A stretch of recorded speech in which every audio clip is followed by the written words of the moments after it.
നമസ്കാരം സുഹൃത്തുക്കളെ, പുതിയൊരു വീഡിയോയിലേക്ക് എല്ലാവർക്കും സ്വാഗതം.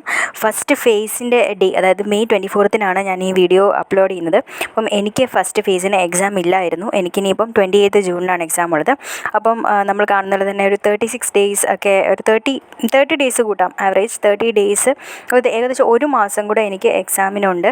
അപ്പോൾ ഞാൻ സത്യം പറഞ്ഞാൽ ഞാൻ കുറേ ദിവസമായി വീഡിയോ ഇട്ടിട്ട്, കാരണം ആ മെയ്യുടെ ആ ഒരു 24 മുന്നുള്ള ദിവസങ്ങളൊക്കെ ഞാൻ നല്ല ടെൻഷനിലായിരുന്നു. അതായത് എങ്ങും എത്താത്ത പോലെ, ഇപ്പോൾ എല്ലാവർക്കും ഉള്ള ഫീലിങ്സ് ആയിരിക്കും, ഒന്നും പഠിച്ചിട്ട് എങ്ങും എത്തുന്നില്ല, അങ്ങനത്തെ ഒരു ഫീലിംഗ് ആയിരുന്നു. ഞാൻ എങ്ങനെ എഴുതും? അപ്പോൾ ഞാനിങ്ങനെ മനസ്സിൽ ആഗ്രഹിച്ചായിരുന്നു, ദൈവമേ എനിക്ക് സെക്കൻഡ് ഫേസ് ആയിരിക്കണേ എന്നൊരു, നമ്മളെല്ലാവരും അങ്ങനെ ആഗ്രഹിക്കുമല്ലോ, കുറച്ച് പേരെങ്കിലും. ചിലർക്ക് ഫസ്റ്റ് ഫേസ് ആയിരിക്കണം എന്നായിരിക്കും, പക്ഷേ എനിക്ക് സെക്കൻഡ് ഫേസിൽ മതിയായിരുന്നു എന്ന് എനിക്ക് മനസ്സിലുണ്ടായിരുന്നു. അപ്പം ബാക്കി എല്ലാവർക്കും ഹോൾ ടിക്കറ്റ് ഒന്നും എനിക്ക് വന്നില്ല. അപ്പോൾ എനിക്ക് മനസ്സിലായി സെക്കൻഡ് ഫേസിലാണ് എന്തായാലും ഉള്ളത്. അപ്പം എന്തായാലും ഒരു മന്തും കൂടെ എനിക്ക് കിട്ടിയിട്ടുണ്ട്.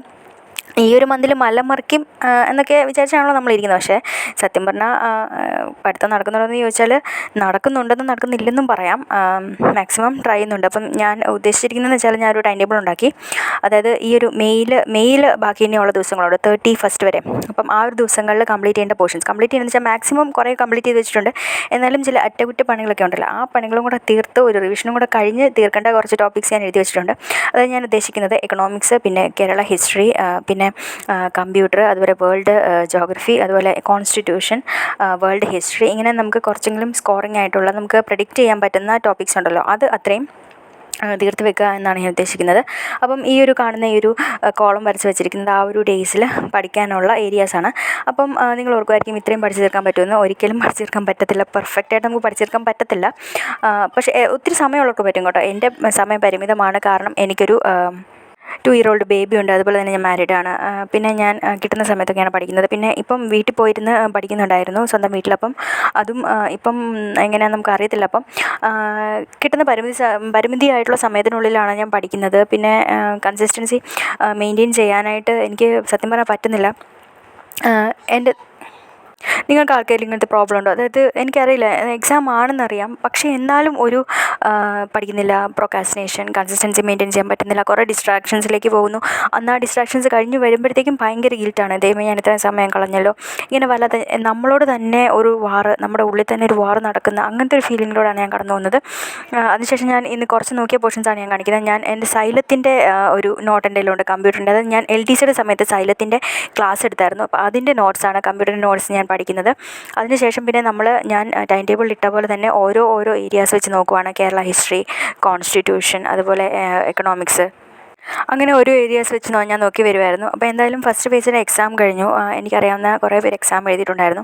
അപ്പം പ്രശ്നം എന്താണെന്ന് വെച്ചാൽ, ഒത്തിരി സ്റ്റേറ്റ്മെൻറ്റ് ചോദ്യങ്ങളായിരുന്നു. അതുപോലെ ടൈം മാനേജ്മെൻറ്റ് പറ്റുന്നില്ലായിരുന്നു. പിന്നെ ഞാൻ മറിച്ച് നോക്കിയപ്പോഴത്തേക്കും മാത്സ് അത്യാവശ്യം എളുപ്പമായിരുന്ന പോലെ തോന്നി.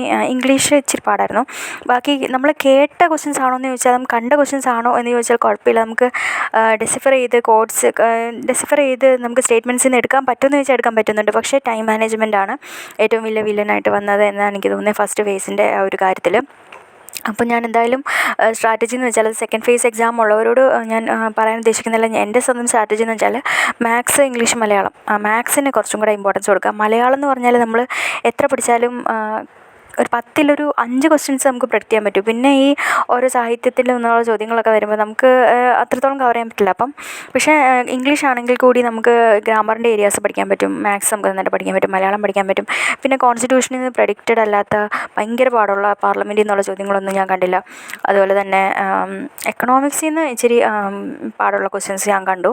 പിന്നെ വേൾഡ് ജോഗ്രഫി നമുക്ക് അറ്റൻഡ് ചെയ്യാൻ പറ്റുന്ന ചോദ്യങ്ങൾ വരും, കമ്പ്യൂട്ടർ അറ്റൻഡ് ചെയ്യാൻ പറ്റുന്ന ചോദ്യങ്ങൾ വരും. കേരള ഹിസ്റ്ററി നിന്നാണെങ്കിലും വൈകുണ്ഠസ്വാമിയുടെ ഒരു ചോദ്യം ഉണ്ടായിരുന്നുള്ളൂ. പിന്നെയുള്ള ചോദ്യങ്ങൾ ഒക്കെ എന്ന് വെച്ചാൽ നമ്മൾ കണ്ട ക്വസ്റ്റ്യൻസ് ആണ്. പിന്നെ ഇച്ചിരി ഇന്ത്യൻ ജോഗ്രഫിയും ഇന്ത്യൻ ഹിസ്റ്ററിയൊക്കെ കയറി വന്നിട്ടുണ്ട്. ഇന്ത്യൻ ജോഗ്രഫി കയറി വന്നിട്ടുണ്ട്, കേരള ജോഗ്രഫിയൊക്കെ കയറി വന്നിട്ടുണ്ട്.